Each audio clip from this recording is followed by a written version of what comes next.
आज मैं आपके लिए लेकर के आई हूँ क्लास 10th ज्योग्राफी का सेकंड चैप्टर जिसका नाम है forest and wild life resources. तो हम इस चैप्टर में पढ़ेंगे कि किस तरीके के फॉरेस्ट होते हैं, क्या वाइल्ड लाइफ होता है, किस तरीके से हमें वाइल्ड लाइफ को प्रोटेक्ट करना चाहिए। तो सबसे पहले हम बात करते हैं, यहाँ पे मैंने एक टर्म लिखा है बायोडाइवर्सिटी। बायोडाइवर्सिटी का मतलब क्या है? बायोडाइवर्सिटी का मतलब ये है, मैंने यहाँ पे इसको ब्रेक करके लिखा है बायो। बायो मीन्स होता है, यानी कि कहीं भी ये वर्ड आ जाए बायो मतलब होता है लिविंग, यानी कि इसका मतलब होता है कि लिविंग बीइंग। और उसके बाद लिखा है मैंने डाइवर्सिटी। डाइवर्सिटी का मतलब क्या है कि वेरिएशन, डिफरेंसेस, वैरायटी, उसको हम क्या बोलेंगे? डाइवर्सिटी। यानी कि बायोडाइवर्सिटी का मतलब ये होता है कि हमारे अर्थ पे, हमारे इस धरती पे कितने सारे वेरिएशंस हैं, कितने सारी वैरायटी है, किसकी? लाइफ की, किसकी? लिविंग बीइंग्स की। ठीक है, तो इसका मतलब होता है बायोडाइवर्सिटी। अब मैंने बताया कि किस तरीके से वैरायटी है, किस तरीके से वेरिएशंस है। मेरे कहने का मतलब क्या है, अगर मैं लिविंग बीइंग की बात करूं तो हमें पता है कि लिविंग बीइंग में कौन कौन से लोग हैं। ह्यूमन बीइंग्स भी हैं, ह्यूमन बीइंग्स भी हैं। उसके बाद अगर मैं बात करूं माइक्रो ऑर्गेनिजम्स, यानी कि एक छोटे से micro organism just like bacteria, अगर मैं बात कर लूं बैक्टीरिया।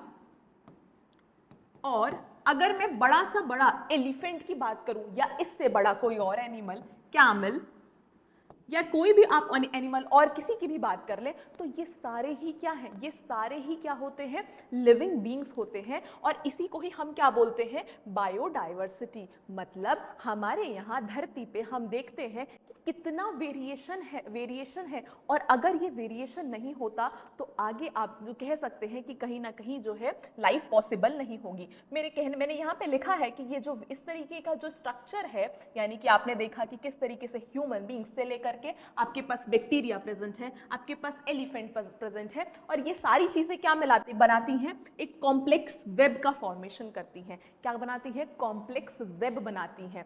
क्यों बना रही हैं मैम? इस कॉम्प्लेक्स वेब को ही हम बोलेंगे, या हम इस तरीके से बोल सकते हैं कि इस कॉम्प्लेक्स वेब के होने की वजह से एक सिस्टम क्रिएट होता है। सिस्टम मतलब क्या मैम? अरे आपने तो पढ़ा ही है ना, कि हमने इतना पढ़ा है कि मतलब कंप्यूटर सिस्टम होता है ना, इतना सारी चीज। सिस्टम का मतलब क्या होता है? कभी भी कोई भी चीज हमेशा याद रखिएगा, सिस्टम कभी भी बनेगा तब जब हम बात कर ले डिफरेंट छोटी छोटी यूनिट से मिलकर के अगर कोई काम हो रहा है, कोई फंक्शन हो रहा है, उसको हम क्या बोलते हैं? कि वो एक सिस्टम बना रहा है। तो इसीलिए अगर मैं बोलूं कि ये सारी चीजें कहीं ना कहीं ये एक दूसरे से कनेक्ट होंगी, है ना, और उस वही क्या बनाती है? वही मिल करके हमारे यहाँ बनाता है इकोसिस्टम। क्या बोलते हैं इसको? Ecosystem, ecological system. इकोसिस्टम का मतलब क्या है? जिसमें एक बायोटिक कंपोनेंट, यानी कि एक लिविंग कंपोनेंट एक अबायोटिक कंपोनेंट से इंटरैक्ट करता है फॉर द सर्वाइवल। ठीक है, तो उसको हम क्या बोलते हैं? इकोसिस्टम बोलते हैं या इकोलॉजिकल सिस्टम बोलते हैं। तो समझ में आ गया होगा, आई होप। थोड़ा सा इंट्रोडक्शन है और आई होप ये सबने ही कहीं ना कहीं पढ़ा ही होगा। ठीक है, तो ये ज़्यादा कुछ ऐसा हार्ड वाला सिस्टम नहीं है, इसमें आगे बात कर लेते हैं। ठीक है, तो अब बात करते हैं flora and fauna in India.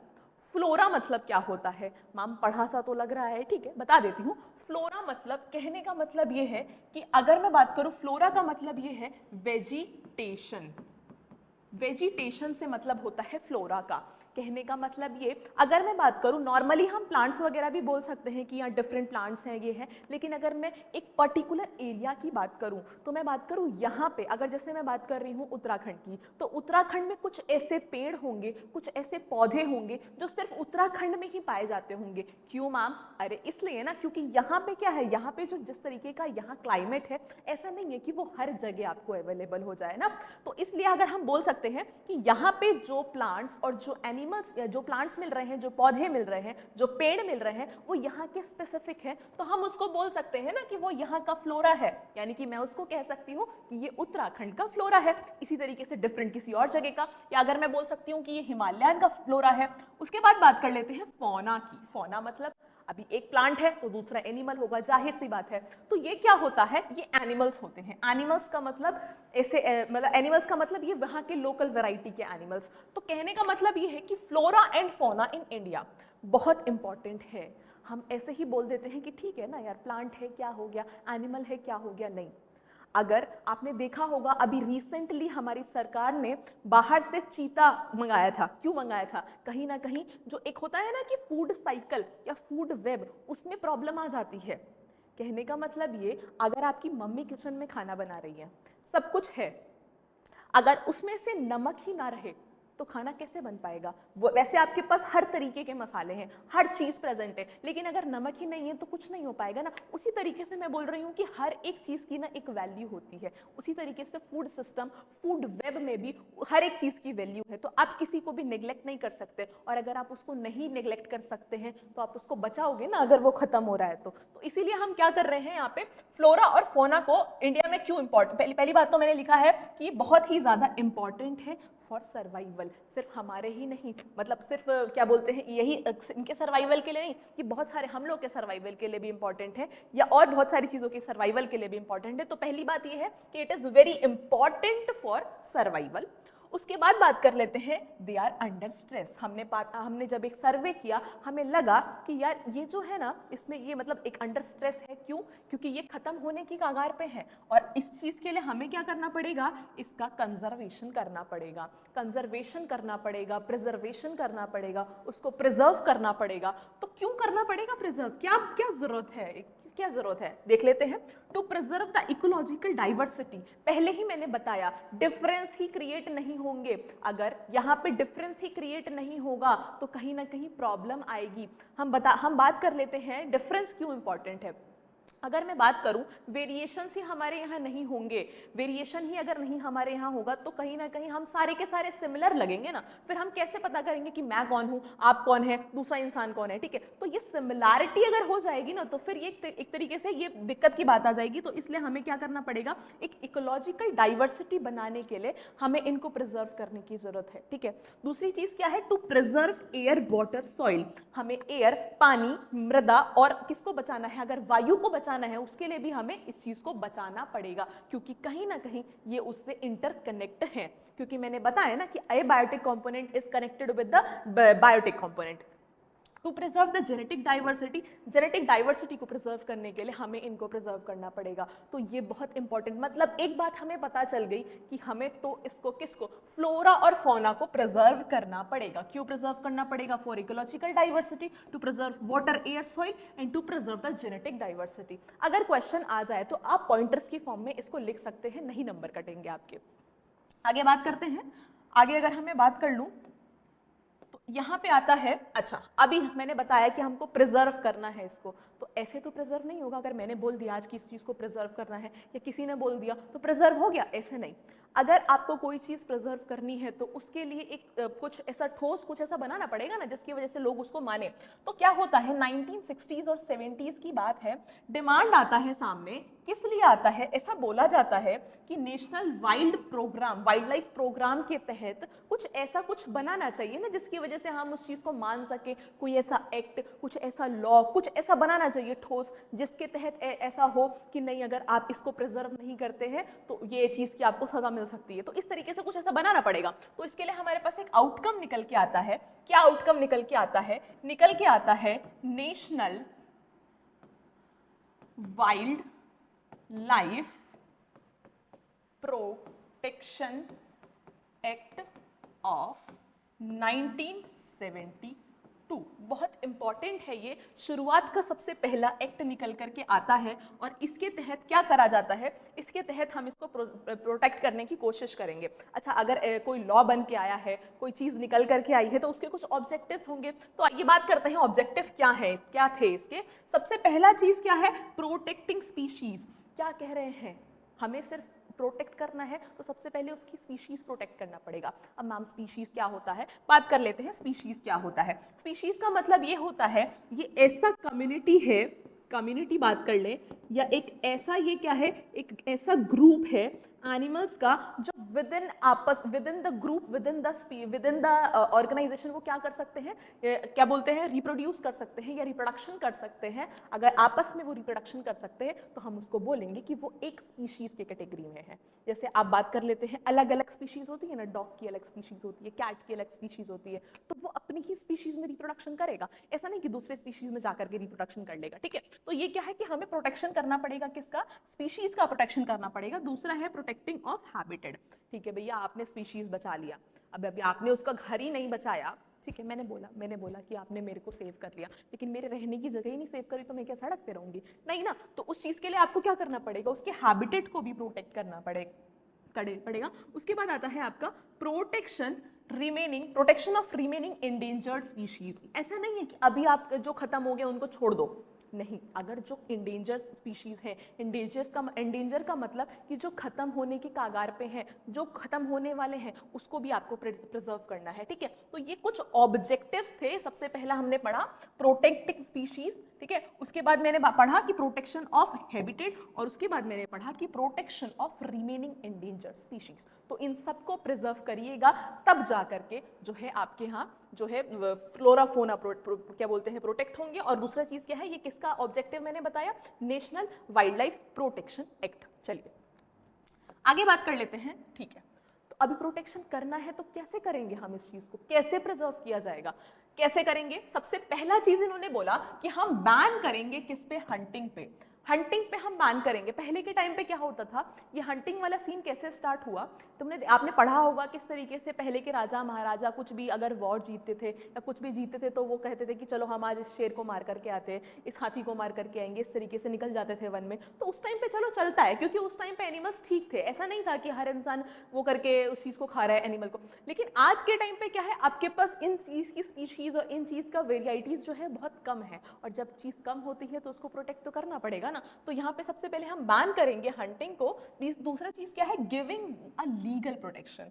ये कह रही थी सरकार, ऐसा लोगों ने ऐसा बोला और सरकार ने भी ऐसा बोला कि हमें क्या करना पड़ेगा, उसको लीगल प्रोटेक्शन देना पड़ेगा। लीगल प्रोटेक्शन का मतलब ये होता है कि अगर आप कोई चीज, अगर मैंने बोला कि मैं यहाँ पे कोई चीज कर रही हूँ और उसके पीछे मेरे पास अगर कुछ भी ऐसा होता है तो मेरे पास इसके लिए लीगल प्रोटेक्शन है। यानी कि अगर आप मुझे इस चीज को करने से रोकते हैं तो मैं आपके तहत कुछ भी ऐसा कर सकती हूँ जिसके लिए मेरे पास एक लॉ है, जिसके तहत आपको पनिश किया जा सकता है। तो इसीलिए बोला गया कि हमें यहाँ पे क्या है, एक लीगल प्रोटेक्शन देना चाहिए। यानी कि अगर आप हमारी कोई बात नहीं मानेगा, यानी कि कोई भी प्रोटेक्ट ऐसा नहीं करता है, तो हम उसको क्या कर देंगे, हम उसको कहीं ना कहीं उस एक्ट के तहत उसको पनिशमेंट दी जाएगी या कुछ भी ऐसा क्या बोलते हैं फाइन वगैरह दिया जाएगा। उसके बाद आता है restriction trade on wild life. कहने का मतलब ये है कि आपको ट्रेड पे रेस्ट्रिक्ट करना है। ट्रेड करिए, बिना आपको जो मर्जी है आप ट्रेड करिए, लेकिन आप एनिमल और वाइल्ड लाइफ पे ट्रेड नहीं कर सकते, ये गलत है, ठीक है।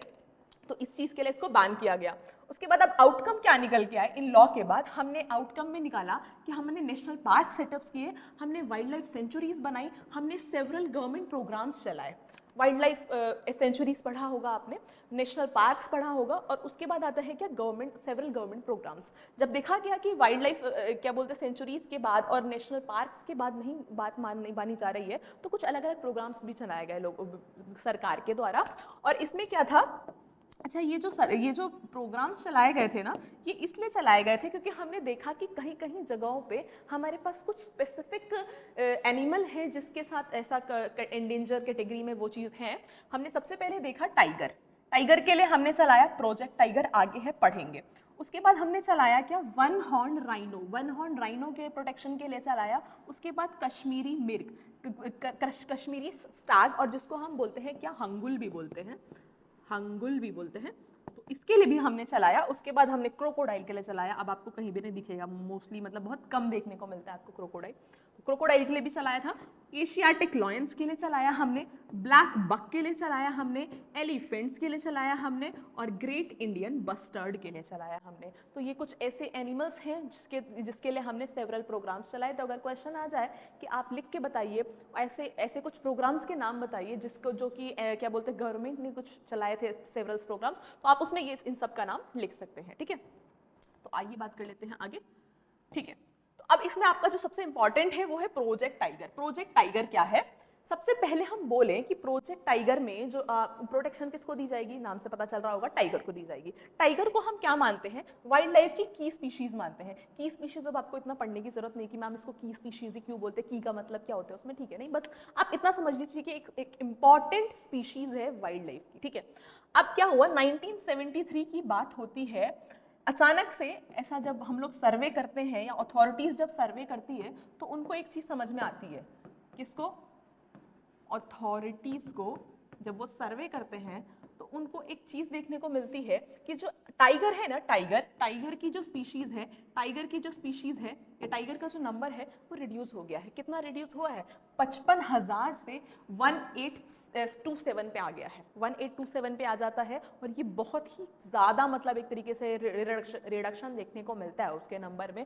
तो हमें लगा कि नहीं यार ऐसे तो फिर तो सारे ही खत्म हो जाएंगे, हमने तो बचा करके रखना था। तो इसके अंतर्गत हम क्या चलाते हैं, एक प्रोजेक्ट टाइगर चलाते हैं। अच्छा, प्रोजेक्ट टाइगर हमने चलाया तो हमने पहले ये चीज़ का पता किया कि जो हम टाइगर को प्रोटेक्ट कर रहे हैं इनको खतरा किस चीज़ से है। प्रोटेक्शन तो हम देंगे लेकिन सबसे पहले हमें प्रॉब्लम का पता होना चाहिए ना। अगर मान लीजिए मैं किसी चीज़ के लिए कर रही हूँ, कुछ भी ऐसा, कोई भी ऐसे प्लानिंग कर रही हूँ, तो सबसे पहले मुझे उसका प्रॉब्लम पता होना चाहिए, तभी तो मैं सोल्यूशन तैयार करूंगी ना। तो अभी हमने पहले पता लगाया कि क्या चीज़ का उसको थ्रेट है। तो मेजर थ्रेट की बात कर ले तो poaching for trade, poaching for trade.